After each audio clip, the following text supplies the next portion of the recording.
Oke, hari ini kita ada topik menarik. Apa tuh?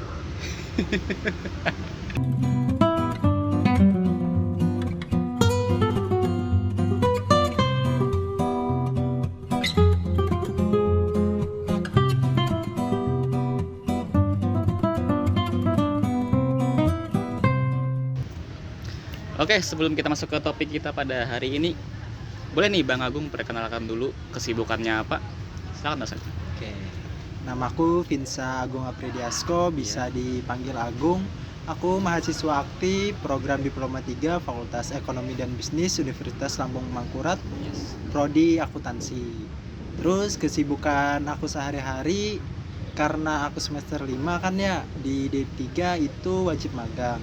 Jadi kesibukan aku sehari-hari magang, dan di sisi lain aku juga ikut organisasi, yaitu ikut Himpunan Mahasiswa Diploma 3 Fakultas Ekonomi dan Bisnis Universitas Lampung Mangkurat. Oke. Nah, kita langsung ke inti pembicaraan kita pada hari ini nih. Mungkin ulun mewakilkan unek-unek mahasiswa baru, apalagi di fakultas kita. Kenapa sih harus masuk organisasi? Apalagi himpunan kita tuh awal menyarankan masuk organisasi ini paling enggak 1 kali sebelum kita lulus. Nah, menurut sudut pandangku pribadi, lebih balik lagi sih kepada diri kalian masing-masing. Tujuan kalian ikut organisasi itu apa gitu?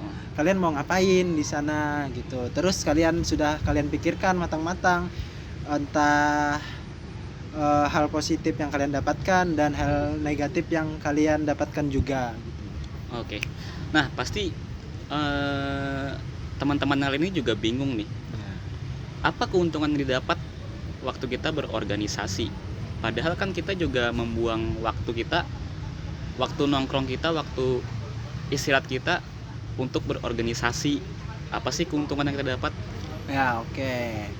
Kembali lagi nih ke yang ke tadi. Masih bicara tentang keuntungan. Jadi di organisasi atau di kepanitiaan biasanya kita ditanyakan sebelumnya, apakah anda siap mengorbankan waktu, tenaga, dan pikiran. Yes. Nah, kenapa sih berorganisasi ini capek terus gitu?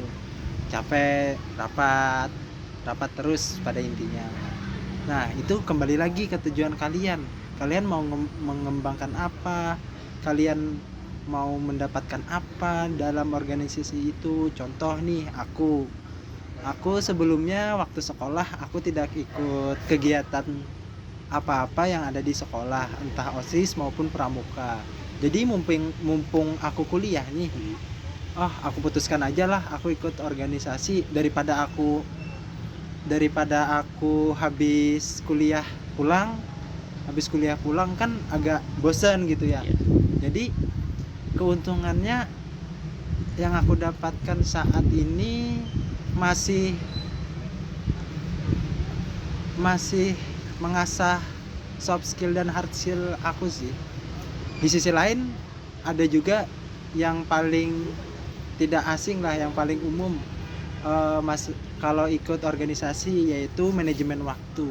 Nah, di organisasi itu kita belajar manajemen waktu. Betul banget tuh kayak Bang Agung yang bilang tadi barusan. Jadi di organisasi itu yang ulun dapat juga, kita tuh berhasil mengasah soft skill yang kita punya. Contoh simpelnya tuh ngomong depan publik. Dulunya juga ulun ngomong depan publik itu gugup parah. Terus simpelnya presentasi lah, itu geter, malu, padahal sama teman sendiri kan gitu. Nah, ngomong-ngomong tentang memanage waktu nih, kan Bang Agung kuliah, terus berorganisasi, terus magang. Apalagi mendengar Bang Agung kan juga ketua umum di himpunan. Gimana tuh Bang cara mengatur waktunya? Ya, oke. Bicara tentang manajemen waktu kan ya, dari sudut pandang aku pribadi yang aku terapkan dalam diri aku, karena kesibukan aku magang, terus ikut organisasi juga kan ya, aku menerapkan dasarnya itu timeline diri aku sendiri untuk diri aku. Jadi pada hari ini sampai hari ini kesibukannya apa sih? Misalkan hari Senin sampai Jumat aku magang kan. Terus Sabtu dan Minggunya libur. Nah, di situ aku optimalkan untuk keperluan organisasiku dan untuk istirahat gitu. Nah, magang itu kan normalnya Sabtu sampai Jumat, Senin sampai Jumat ya Bang. Ya, Bisa juga nggak ada libur. ya. Nah, gimana tuh kalau ada tabrakan antara rapat organisasi sama magang? Oh iya nih, itu sering terjadi sih dalam diri aku. Di sisi lain, aku mempunyai kewajiban magang. Di sisi lain, aku mempunyai tanggung jawab di organisasi.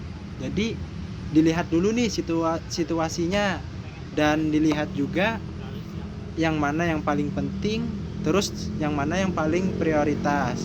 Misalkan aku sangat dibutuhkan waktu itu, bisa aja kan aku izin kan di tempat magang aku. Betul. Terus misalkan bisa aja nih dihandle teman-teman aku, kan lebih magang aja dulu karena masih dihandle. Terus bicara masalah tentang manajemen waktu tadi kan ya, aku lebih suka membahas tentang manajemen perasaan sih.